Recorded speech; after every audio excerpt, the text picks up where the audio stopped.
It's been months since Robin Handa has returned to his parents in Kurukshetra, north of New Delhi, but he's still in disbelief. The hopes and dreams I had with me were not fulfilled. They directly put us on a plane to India. 26-year-old Robin is one of over 1,700 Indians the US has deported since Donald Trump started his second term. He was among the first 104 undocumented Indians flown in on a US military plane in February. For him, the 40-hour flight was extremely humiliating. We were not criminals. In the plane there were small kids, 2, 3, 5-year-olds and women. Even they were handcuffed, and their feet were also shackled like mine. In recent years, young Indians are risking it all to reach Western countries like the US, Canada and the UK through illegal means. This trend is popularly known as the donkey route, a long, indirect journey intended to evade border security. Robin says his poor job prospects pushed him to take the extreme step. During the route, we saw many dead bodies. The roads were very dangerous. I saw death up close. My agent told us that we wouldn't have to walk. He traveled with a group of people assembled by his travel agent. Whatever he was promised was far from the reality he met. He reached the US through South America. In Mexico, we were held hostage by the narcos at 3 different places when our agent didn't pay the narcos commission. We were given electric shocks and we were tortured. A 3-week trip turned into a 7-month nightmare. His journey was not only perilous, but also expensive. His father gathered $50,000 by selling part of their farmland and borrowing from relatives. Every time we got a call, we would be anxious all night. We'd sit down to eat and there'd be a call telling us something bad had happened. My son went through a terrible ordeal. It was so painful as a parent to hear.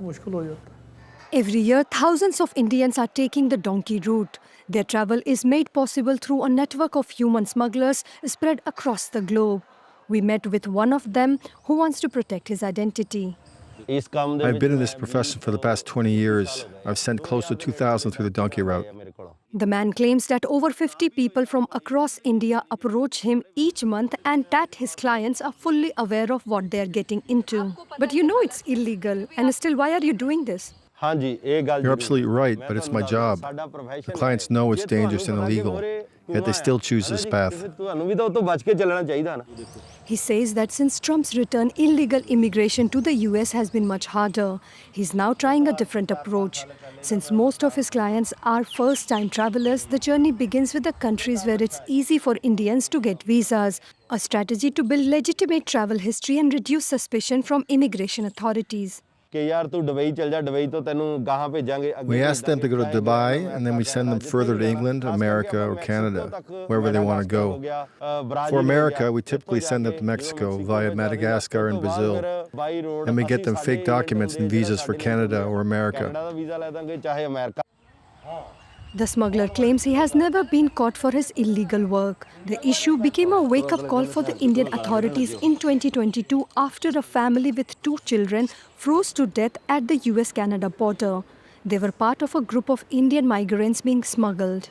Since then, the police have stayed alert for suspicious travelers, most of whom exit the country through New Delhi's international airport. Usha Rangnani, the head of this airport police station, keeps a close watch on passenger movement. We are very, very concerned about this rising trend of illegal immigration. We have been launching a very, very heavy crackdown on these kind of illegal trap. We have busted 2 wide operating factories also. One was operating in Gujarat, Surat, and another was in the very heart of Delhi, in West Delhi, in Tilak Nagar. So very sophisticated equipments were recovered, a trove of counterfeit equipments and counterfeit visas, stamps, machines. Her team has arrested over 200 illegal travel agents from across India since last year. So our strategy has also shifted from making the passengers who are most likely the victims of the crime, in many cases they are the victims of the crime, to the dismantling the network of facilitators and the fraudster agents. Police crackdown has failed to deter the plans of a growing number of Indians aspiring to embark on the donkey route, like this man who has requested anonymity.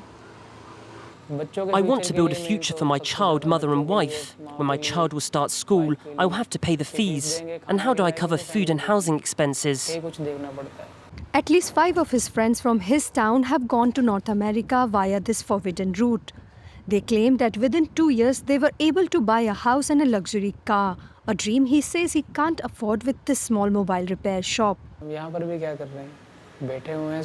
I have nothing to do here. In the last 2 hours I'm sitting here. How many customers did I receive? 0. There is no work here. I don't have any hope for my country. For me, economic growth means things become affordable. If something that costs $100 becomes $80, but when things go from $100 to $150, how can this be growth? It's better to take a risk once than to stay hungry. A Pew research in 2023 revealed Indians formed the third largest illegal migrants population in the US with over 750,000 people. Until India curbs its youth unemployment, which is at 10%, it risks losing its demographic edge to migration.